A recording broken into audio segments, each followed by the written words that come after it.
Guys, mining ज्ञान के YouTube channel पे एक बार फिर से आप सभी का स्वागत है। मेरा नाम है देवेंद्र सिंह तोमर और जैसा कि आप सभी जानते हैं, आजकल माइनिंग फील्ड में जितने भी पीएसयूज हैं, बड़ी-बड़ी फर्म्स हैं, वो सभी के सभी कहीं न कहीं गेट स्कोर कार्ड के बेसिस पर रिक्रूटमेंट करना स्टार्ट कर दिया है। अब इसी दौरान एक और वैकेंसी आ गई है हिंदुस्तान कॉपर लिमिटेड की और इसमें जो वैकेंसी निकाली गई है, ग्रेजुएट इंजीनियर ट्रेनी की वैकेंसी निकाली गई है। जिसका जो रिक्रूटमेंट हो रहा है, जो अपॉइंटमेंट हो रहा है, गेट स्कोर कार्ड के बेसिस पर हो रहा है। तो जिसने आज से कुछ साल पहले भी गेट का एग्जाम क्वालिफाई किया था बट कहीं पे ज्वाइनिंग नहीं हो पाया, तो वो लोग भी इसके लिए एलिजिबल है, इसमें अप्लाई कर सकते हैं। जो आपका ओपनिंग डेट और last date of submission of online application है, वो आपका 12 अगस्त 2025 सुबह 11 बजे से लेके रात के 2 सितंबर 2025 रात के 12 बजे तक आप अप्लाई कर सकते हैं। Feel free to apply. And इसके साथ ही मैं वैकेंसीज की अगर मैं बात करूं, तो यहाँ पे माइनिंग की जो वैकेंसीज निकाली गई, टोटल 10 वैकेंसीज निकाली गई है। S T, S C, OBC और ईडब्ल्यूएस मिला के टोटल यहाँ पर 5 वैकेंसी है और इसके साथ ही जनरल में भी 5 वैकेंसी इसका दे दिया गया। इसके अलावा अदर फील्ड्स में भी इसने अच्छी खासी वैकेंसी निकाल के दी है। तो इस प्रकार से टोटल 27 वैकेंसीज यहाँ पर आई हैं। ठीक है। अब इसके लिए एलिजिबिलिटी का क्या है कि भाई आप माइनिंग डिसिप्लिन वाले आप होने चाहिए। ठीक है, अगर जियोलॉजी है तो जियोलॉजी आप पढ़े हों। ठीक है, तो इसके लिए आपका यहाँ पर पूरा का पूरा डिटेल दे दिया है। तो एलिजिबिलिटी क्राइटेरिया में आपका बोलता है कि पहले तो गेट स्कोर कार्ड की बात कर लेते हैं। गेट स्कोर कार्ड में यहाँ पे बोला है 2023, 2024, 2025 3 साल में किसी का भी स्कोर कार्ड, जो भी आपका सबसे हाईएस्ट स्कोर कार्ड होगा, जो भी आपका सबसे हाईएस्ट स्कोर कार्ड होगा, वो स्कोर आप यहाँ पर दे सकते हैं। अगर आपने तीनों साल क्वालिफाई किया है, मान लीजिए 2024 में सबसे हाईएस्ट आया था, तो आप सिर्फ और सिर्फ 2024 का देकर आप अपना यहाँ पर अप्लाई कर सकते हैं। ठीक है, जिसमें कि सबसे ज्यादा रहे आपका। इसके बाद दूसरा आपका बोलता है कि कंपलसरी चीज है कि भाई डिग्री के दौरान आपका 60% कम से कम आया हो, जो मार्क्स है आपके। ठीक है, तो ये ध्यान में रखिएगा। एसटी एससी के लिए थोड़ा कंसेशन दे दिया 5% का, तो 55% पे भी मान सकता है। इसके साथ ही माइनिंग वालों के लिए क्या जरूरी है भाई, बैचलर डिग्री हो माइनिंग इंजीनियरिंग की। जियोलॉजी वालों के लिए पीजी होना चाहिए जियोलॉजी में। मेटलर्जी वालों के लिए बोल रहे हैं बैचलर डिग्री होना चाहिए इंजीनियरिंग में या फिर टेक्नोलॉजी, मेटलर्जी, मटेरियल साइंस में, केमिकल में। इलेक्ट्रिकल वालों के लिए बोल रहे हैं डिग्री होना चाहिए। ठीक है, आपका इलेक्ट्रिकल में। इसके साथ ही आपका मैकेनिकल में बोल रहा है माइनिंग मशीनरी में बैचलर डिग्री होना चाहिए, मैकेनिकल इंजीनियरिंग में बैचलर डिग्री होना चाहिए। सिस्टम वालों के लिए भी कंप्यूटर साइंस वगैरह का दे दिया है। ठीक है, एज की अगर मैं बात करूं तो 28 साल मैक्सिमम एज होनी चाहिए 1 अगस्त 2025 तक। ठीक है, तो ये बात का ध्यान रखिएगा। रिलैक्सेशन दिया गया है बाकी अदर कैटेगरीज वालों को, तो वो अपने हिसाब से अपना देख सकते हैं। सिलेक्शन की प्रोसेस की अगर मैं बात करूं तो 2 स्टेप सिलेक्शन प्रोसेस है, जिसमें कि आपका पहला तो गेट स्कोर कार्ड के बेसिस पे आपको सिलेक्ट किया जाएगा फॉर द पर्सनल इंटरव्यू। उसके बाद आपका पर्सनल इंटरव्यू होगा जिसमें कि जिसका वेटेज 37% है। तो 70% वेटेज आपका गेट स्कोर कार्ड का होगा, 30% वेटेज आपका पर्सनल इंटरव्यू के लिए होगा। जितनी भी वैकेंसी आई है उस वैकेंसी में आपका 1:5 के रेशियो में लोगों को बुलाया जाएगा पर्सनल इंटरव्यू के लिए। ठीक है, तो इस बात का ध्यान रखिएगा। अब आपका जो शॉर्टलिस्टिंग होगा पर्सनल इंटरव्यू के लिए, तो वो मेरिट बेसिस पे होगा कि गेट स्कोर कार्ड में किसका सबसे ज्यादा नंबर है। ठीक है, सिर्फ उसी का शॉर्टलिस्ट किया जाएगा, इस टाइप से किया जाएगा।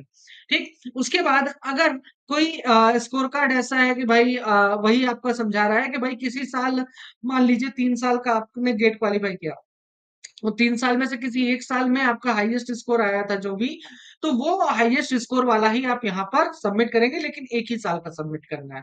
तो इस चीज का ध्यान जरूर रखना। ठीक है आप, तो ये बात का ध्यान रखेंगे। इसके साथ ही आपको टाई ब्रेकिंग वाले कंडीशन भी यहाँ पे बता दिया है। पहले गेट स्कोर के में देखा जाएगा कि हाईएस्ट मार्क किसकी है या हाईएस्ट रैंक किसकी है। अगर फिर भी ब्रोकन नहीं होता टाई, तो उस केस में क्वालिफाइंग एग्जामिनेशन मार्क्स किसके हायर परसेंटेज है। ठीक है, इसके बाद 12th के मार्क्स के बेसिस पे देखा जाएगा फिर भी। फिर उसके बाद 10वीं के मार्क्स, फिर उसके बाद एज, लास्ट एज होगा कि भाई एज कितनी है, जो सबसे ज़्यादा पुराना होगा, पुराना चावल होगा, उसी को रखा जाएगा। ठीक है? चलो ठीक है, तो इसमें अब आपका कंपनसेशन पैकेज वगैरह दे दिया है कि भाई 40,000 रुपए हम बेसिक पे पर आपको रखेंगे, ठीक है? तो ड्यूरिंग द ट्रेनिंग आपको इतना तो मिलेगा ही मिलेगा।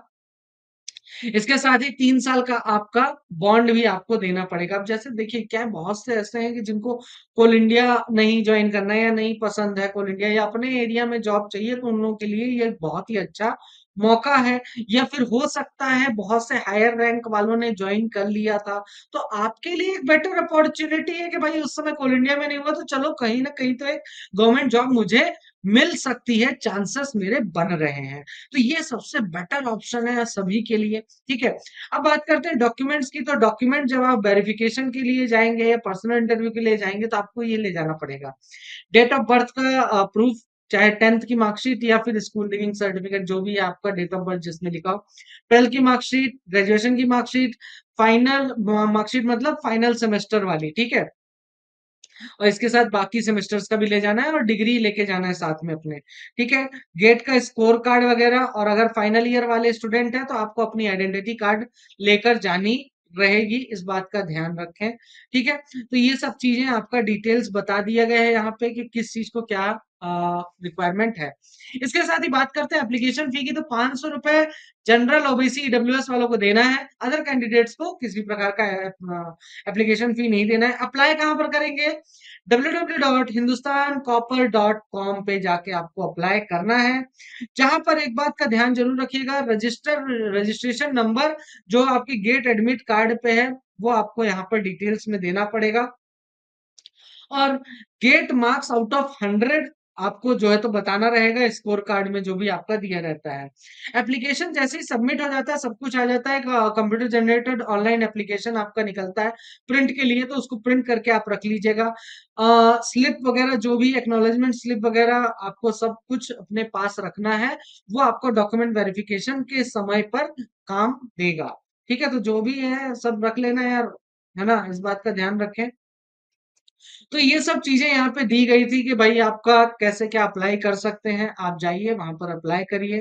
ठीक है? वेरिफिकेशन के समय बस एक चीज का ध्यान रखिएगा, जो भी डॉक्यूमेंट्स हैं आप सेल्फ अटेस्टेड कॉपीज उसकी लेके जाइएगा। ठीक है? At the time of personal interview, इस बात का जरूर ध्यान रखिएगा। ठीक है? और जो नंबर और जो ईमेल आईडी आप डालते हैं, वो आप सिंगल रखिएगा, मतलब उसको चेंज नहीं करिएगा। ठीक है?